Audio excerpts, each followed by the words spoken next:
নমস্কার বন্ধুরা, আশা করি আপনারা সবাই খুব ভালো আছেন আর আপনাদের ভালোবাসায় আমাদের দিনগুলো বেশ ভালোই কাটছে। আমি সকালে রান্নাঘরে এসে দেখলাম মামনির মোটামুটি সব কিছু গুছিয়ে নিয়েই শুরু করেছে। বাবা বাজারে গেছিল, আম এনেছে আর সাথেই দেখুন 2 রকমের মাছ এনেছে।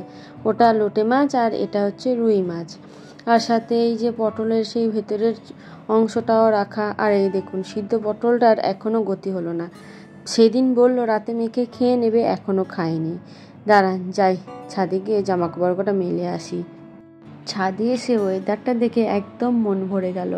এই দিকে মেঘ আর এই দিকে দেখুন পরিষ্কার আকাশ, কি সুন্দর লাগছে। লাস্ট কয়েকদিন সকালবেলা উঠে খুব বৃষ্টি হচ্ছিল বলে ভয়ে মেয়েটা জামা কাপড় আর কিছু কাচতে পারছিলাম না। আজ কয়েকটা কাচলাম, এখনও কয়েকটা জমে আছে, সব কটা আবার কাচলাম না। দেখলাম যদি এর পরে আবার বৃষ্টি আসে সেগুলো মেলতে প্রবলেম হবে। ভেতরে মেললে আবার কেমন যেমন সোঁতা সোঁতা গন্ধ হয়ে যায়। ছোট ছেলে, ওই জামা কাপড় ওকে পরাতেও কেমন একটা অস্বস্তি করে। এত সাবধানে রাখার পরেও কয়েকদিন আগে মেয়েটার আবার ছোট ছোট র্যাশ বেরিয়েছিল। এবার দেখুন এই যে টিকটিকিটা, ইনি এই ঠাকুর ঘরেই থাকেন, শুধু ঠাকুরের থালাতে প্রসাদ দেওয়ার অপেক্ষায়। ব্যাস উনি ছুটতে চলে আসেন প্রসাদটাকে মুখ দেওয়ার জন্য। মাঝে মাঝে তো মনে হয় ওর বেশিই বোধহয় ভগবান আসে আমাদের বাড়িতে নিজের প্রসাদ গ্রহণ করার জন্য। এই দেখুন পাকুমামাদের সকাল সকাল মর্নিং ওয়াক সেরে ফেলেছে। একটু আগেই দাদু এসেছিল বাড়ি, দাদুকে দেখে আর থাকবে না। আর দাদু তো সুযোগেই থাকে কতক্ষণে নিয়ে একটু ঘুরতে যাব। তারপরে দাদু নিয়ে একটু নিজেদের দোকান থেকে ঘুরিয়ে নিয়ে এখন দিয়ে গেল। ওর ঠাকুমাও রান্নাঘরে রান্না শুরু করে দিয়েছে। এবারে আমি যাই দেখি কি কি রান্না শুরু হচ্ছে। সকালে তো দেখলেন যে সব মোটামুটি কেটে গুছিয়ে রেখেছিল। এই দেখুন আজ আবার পটলের দোলমা করবে বলে খোসা সমেত পটল কেটেছে। আগের দিন বললাম না আমাদের দোলমা করলে খোসা রাখে, ওটা কেন যে খোসা কেটে দিয়েছে। যাই হোক দাঁড়ান আরও একটা জিনিস দেখায়। এই যে কিছুদিন আগে দীঘাতে যে জগন্নাথের মন্দির উদ্বোধন হয়েছে সেইখানকার প্রসাদ, মানে একরকম বলতে পারেন দুয়ারে প্রসাদ প্রকল্প। আমাদের রেশনের দোকানে প্রসাদ দিচ্ছিল, কিন্তু এই সপ্তাহে আমাদের রেশন নিতে যাওয়া হয়নি বলে প্রসাদটা নিয়ে আসা হয়নি। সকালে দেখছি একজন এসে বাড়ি বয়ে প্রসাদটা একদম দিয়ে গেল। আপনাদের কাছে একটা প্রশ্ন করব, যদি উত্তর থেকে থাকে তাহলে কিন্তু অবশ্যই কিন্তু একটু কমেন্টে জানাবেন। আমি না ভীষণ উপকৃত হব। বিশেষ সেরকম কিছু নয়, আসলে কি বলুন তো, আমাদের পাকুমের তো বেশি বয়স হয়নি, ওই ধরুন 11 মাস চলছে। এখন থেকেই, মানে এখন থেকে বলবো না, প্রায় ওর যখন 10 মাস বয়স তখন থেকে ও ফিডিং বোতলে দুধ খাওয়া একদমই ছেড়ে দিয়েছে। ও ফর্মুলাটা এখন আর একদম খেতে চাইছে না। আপনাদের বাড়িতে যদি সত্যি এরকম কোনো ছোট বাচ্চা থেকে থাকে বা এই স্টেজটা আপনারা যদি পার করে থাকেন তাহলে প্লিজ আমাকে একটু জানাবেন আপনাদের বাচ্চারাও সেম এই জিনিসটা করেছিল কি না। জানেন তো লাস্ট এই 1.5 বছরে সেরকম কোনো মেকআপ প্রোডাক্ট আর কেনা হচ্ছে না, তাই কয়েকটা স্কিন কেয়ার প্রোডাক্ট কিনবো ভেবেও কিনলাম না। কি হয় জানেন তো, প্রথম 2 দিন একদম নিয়ম করে ইউজ করা হয়, তারপরে ধৈর্য আর সময় কোনোটাই গলায় না। দেখলেন তো যেটাই ভয় পাচ্ছিলাম সেটাই হলো। কেমন হঠাৎ করে ঝমঝমিয়ে বৃষ্টি চলে এলো। ওই যে সকালে এক কোণে মেঘ জমেছিল, এটা তারই ফল। আর একজনের সাথে পরিচয় করাই, দাঁড়ান। এই যে ইনি হচ্ছেন আমাদের যে কালী বা আমাদের লালি, লালির একটা বোন। আর এই দেখুন না, একে ঘন্টু ভেবে কিন্তু একদম গোলাবেন না, এ একদমই ঘন্টুর মতো দেখতে। এই বেটা লোকের পেছনে কামড়িয়ে বেড়ায় আর যত দোষ এসে পড়ে আমাদের ঘন্টুর ওপর।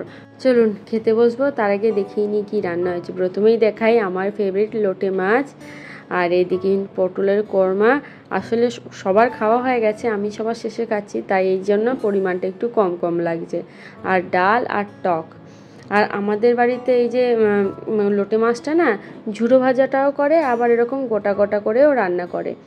এই মাছটা তো ভীষণ নরম হয়, তাই ভাজার আগে ওকে বেসনের কোটিং করা হয়, তারপরে ভেজে রান্না করা হয়।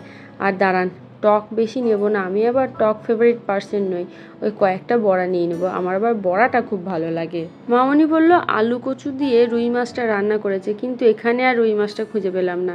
যাই খেতে বসি। দেখছেন এই রুই মাছটা টেবিলেই রেখে দিয়ে চলে গেছে। দাঁড়ান একটা রুই মাছ ভালো করে দেখে নিয়ে নিই, আমার আবার এই তেল তেল দেখে মাছের পিসটা খুব পছন্দ হয়। এই দেখুন সারা দুপুরটা বদমাইশি করে এখন পুতুল নিয়ে কেমন খেলা করছে।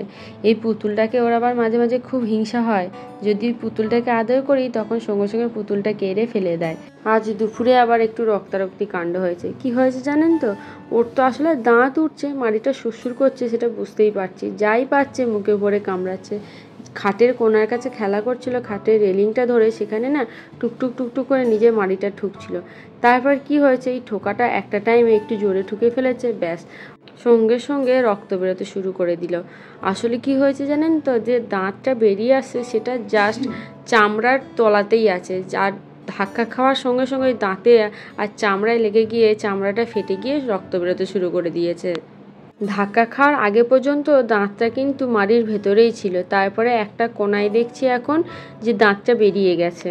প্রথমটা তো ভীষণ কান্নাকাটি করলো, তারপরে একটু বরফ নিয়ে আস্তে আস্তে করে মাড়িতে বুলিয়ে দিলাম, তারপর মেয়ে আমার থামলো। আর এই দেখুন না, রাত হয়ে গেছে, ওকে ওর দিদা খাইয়ে দিয়েই তারপর বাড়ি যাবে। এখন আজকে আর ওকে ভাত দিলাম না, ওই যে ডাল আর ওর সবজিগুলো সিদ্ধ করে দিয়েছিল শুধু সেইগুলোই দিলাম, আজকে ওটাই খাইয়ে দিচ্ছে। আজকে আবার মনে হচ্ছে ওর একটু অম্বল অম্বল হয়েছে, থেকেই যা খাচ্ছে তুলে দিচ্ছে। জানেন তো, কাল রাতে আবার জিনিসপত্র গোছাতে গোছাতে ও হওয়ার আগে যে স্ক্যানগুলো করেছিলাম সেই ছবিগুলো সব পেয়েছি, গুছিয়ে রেখে দিয়েছি। যতই হোক ওর জীবনের ওটাই তো প্রথম ছবি, যদি কোনোদিন সময় পাই অবশ্যই আপনাদেরকে দেখাবো। দেখুন না, জিনিসগুলো ফেলে কেমন ব্যাগের ওপরে উঠে বসে আছে। পাকুমের এই এক নতুন খেলা হয়েছে, প্রথমে সব জিনিসগুলোকে একটা একটা করে বার করে ছড়ায়, তারপরে আবার একটা একটা করে নিয়ে এক্সপেরিমেন্ট করে। তাহলে বন্ধুরা, আজকের মতো ভিডিওটা এইটুকুই থাক। যদি ভালো লেগে থাকে তাহলে কিন্তু একটু কমেন্টে জানাবেন, সাথে একটা লাইকও করে দিন। আর আমাদের চ্যানেলে প্রথম এসে থাকলে আমাদের চ্যানেলটা সাবস্ক্রাইব করে আমাদের পাশে থাকার একান্ত অনুরোধ রইল।